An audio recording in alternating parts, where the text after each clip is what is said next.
recognize Ms. Van Duyne from the great state of Texas. Thank you very much, Mr. Chairman. Thank you for holding this hearing as well. As my colleagues have already alluded to, this hearing is long overdue. It's entirely unacceptable that it took a change in control of Congress to investigate the greatest theft of taxpayer dollars the United States has ever seen. And yet, this administration has not shown an ounce of care. Behind me, I want you to look at the estimates of immensely irresponsible amounts of fraud and improper payments. The fact that the Biden administration can turn a blind eye to this dire level of fraud raises questions that there is no end in sight.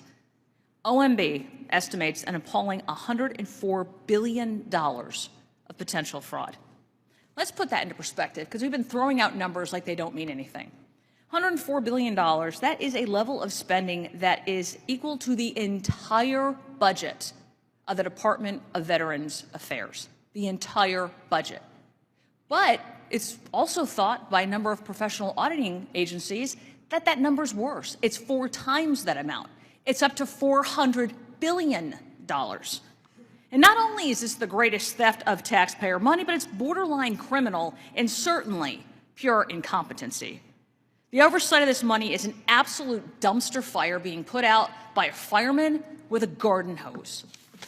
Mr. Turner, you mentioned that you'd sent correspondence to the Trump administration about some of these concerns. Have you also sent correspondence communications to the Biden administration? Yes, we have. Do you have any reason to suspect that there was fraud, abuse, potential outlayings of dollars that were improper after January 20th of 2021? Yes, there was. I appreciate you saying that, because I think members on the other side of this aisle need to hear that. We have, in the last 2 years, experienced a lot of fraud. We're talking about $400 billion that, to the people that they claim that they want to help, that dollars could have gone into those pocketbooks. We just released, just because they're saying that this happened under the Trump administration, does not release Congress from its duty to be able to protect those dollars. We have to admit that there have been problems under both administrations, right? We can't just stick our head in the sand and blame Trump for everything and pretend like we heard last night that everything under this administration is rosy and perfect. We had an opportunity right now today to have an honest discussion. You would assume that getting down to fraud and abuse in saving taxpayer dollars for those people who need it the most would be a bipartisan effort. All of you are well-versed. You've done a tremendous amount of investigation. You've got solutions on the table that you want to present to us today. But instead, we're hearing about the witnesses who aren't here, the stories of people who've used unemployment. We understand it was used. It was used by people who needed it the most. But we also understand up to $400 billion was misused, and we need to get down to that.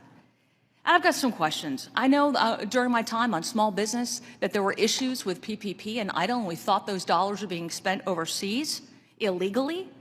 Do we know how much money went to international organizations and foreign actors? Do we know if this money fell into the hands of terrorist organizations?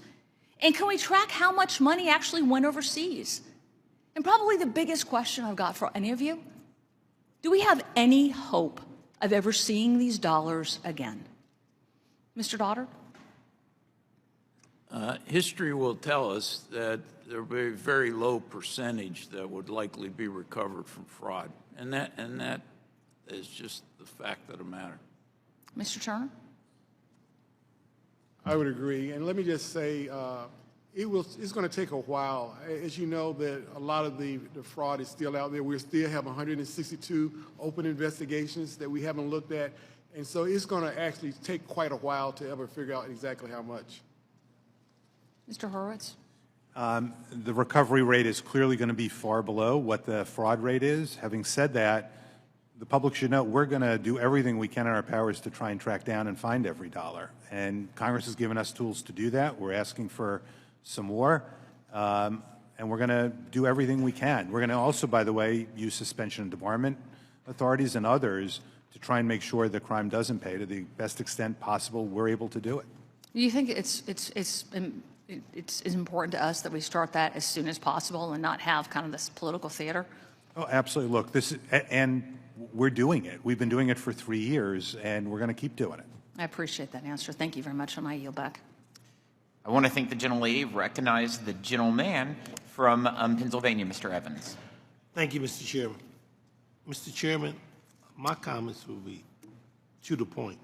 First, I want to thank the ranking member for what he has said, because I believe he has summed it up.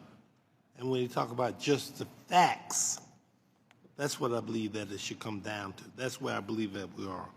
So I encourage my colleagues to consider these distressed constituents and remember that unemployment insurance saved the economy and kept families out of poverty. So I believe that what he said, he summed it up. And I yield back the balance of my time.